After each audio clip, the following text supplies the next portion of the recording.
Hey, what's going on, people? With the Borderlands 4 teaser trailer dropped and looking pretty sweet, I thought I'd cover 10 things Borderlands 4 needs when it launches next year. Borderlands 4 needs these things more than I need to touch some grass. And I want you to drop your thoughts in the comments so the devs know exactly what we're hoping for. And let's crack into it.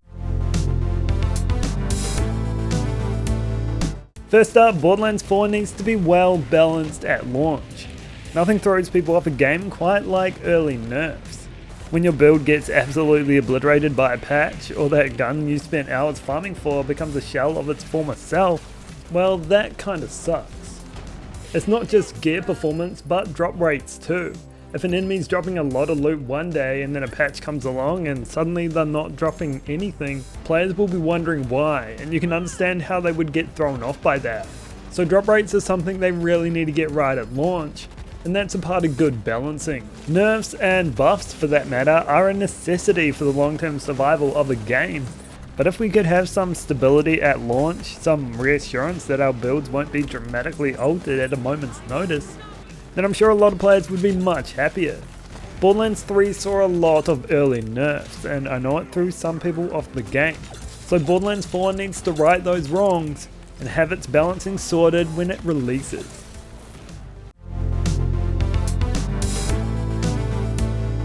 The flip side of that is for Borderlands 4 to have rare and special items. Where bad balancing will throw people off, having this will pull them in. Borderlands 4 needs that holy grail piece of loot, something people can hunt for long after they've completed the campaign. I'm not talking about gear for your build, but that magical unique piece that years from now will have you thinking back and remembering when you found it. Borderlands 3 completely lacked that. Legendaries were far too common, and while playing you never had that oh damn moment. Borderlands 2 on the other hand did have rare items in the form of pearlescence, but they weren't very good. At launch, Borderlands 4 should have at least one rare or special item that's actually useful. That doesn't need to come in the form of pearls, but there just needs to be something to scratch that itch. Another thing I'd love to see at launch is respawnable bosses. The bosses and named enemies we fight during the campaign and side quests can't be one and done encounters only available during that quest. Let us fight them again somehow. Not just for the extra thrill, but to help spread the loot around. It really should be a given at this point, but I'm afraid it's not. Borderlands 3 received a patch to enable it, and Wonderlands didn't even get that far, leaving countless bosses in the void once defeated, despite launching 3 years after Borderlands 3. It's not just a simple way to add more content, but it's a big quality of life thing too. And that leads me on to my next point, dedicated farming targets. Every single legendary or unique piece of gear should have an enemy that has a high chance to drop that specific item. This way players can seek out these encounters to get what they're after in a reasonable time frame, rather than relying on RNGs to bless them.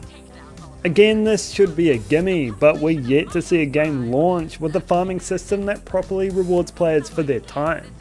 We got there in the end with Borderlands 3, but Wonderlands never got going, namely through the lack of respawnable enemies and a reliance on the Chaos Chamber. If Borderlands 4 is in fact their biggest and best game to date, suffice to say there will be more weapons and gear than ever before. What's the point in having all that loot if it never drops in your game? I mean, it goes without saying. And while we're on the concept of farming, I want to mention the luck system. I don't want to see one. I don't want to have to collect 260 lucky die across 15 different locations to increase my chance of legendaries dropping like they did in Wonderlands. Borderlands 3 tried to implement it, but it was bugged, thank handsome Squidward. Drop rate should be tied to difficulty if anything. Having Wonderlands repeat itself is something I really don't want to see. Let me know how you feel about a luck system in Borderlands 4.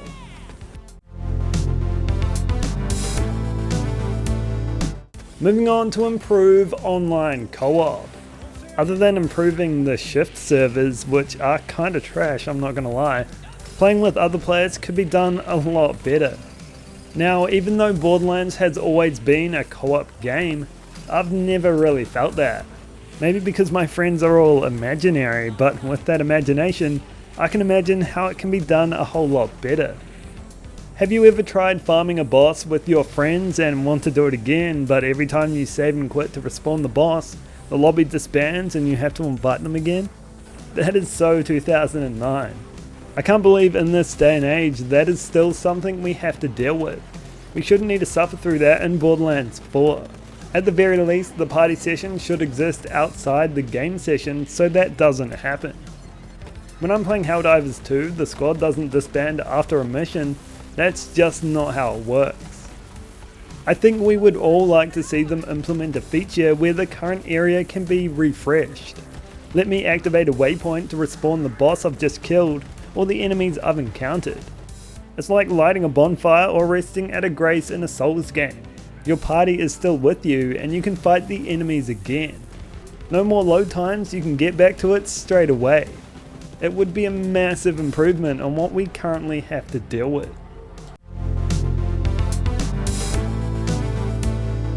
Up next we have save/load builds.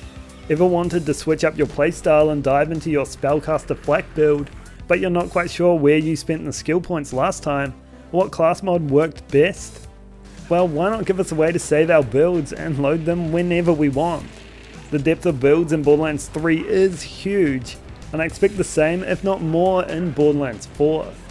Trying something new shouldn't be gatekept by a respec cost and the mundane task of getting the right equipment out of your bank.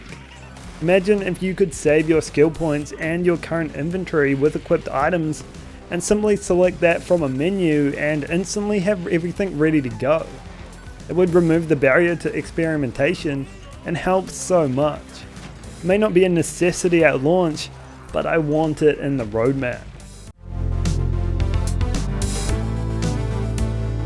Now to better inventory and bank management. The bank. Endlessly scrolling through pages to find that one thing you want, but you can never find it because you sold it to Marcus yesterday. We all know the bank is a mess. Why can't we search by text or filter by weapon type? Where even are the filters? I don't know. Why do we have to travel to Sanctuary 3 just to access our bank? Why can't we open our bank from areas in the game world? With the amount of weapons and gear that will be gracing our presence in Borderlands 4, we should have a better way to find what we want. It's clear the bank needs to be rebuilt from scratch, and I hope we can get something stable for once.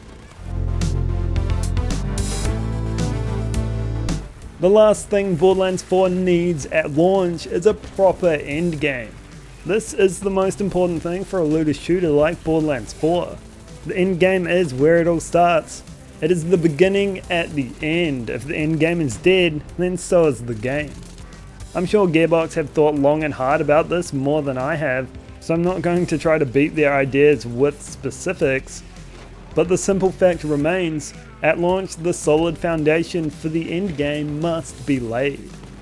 A difficulty system should be in place to encourage replayability, and there needs to be multiple endgame activities to replay. I'd like to see a standalone raid boss, a takedown of sorts, and some round-based arena combat like the Chaos Chamber. The key here is not to have one thing. Some variety at endgame time is incredibly important. And remember, even farming for bosses outside of a takedown, raid boss, or arena-style combat like the Chaos Chamber is an activity in itself. But we absolutely need other things to support that.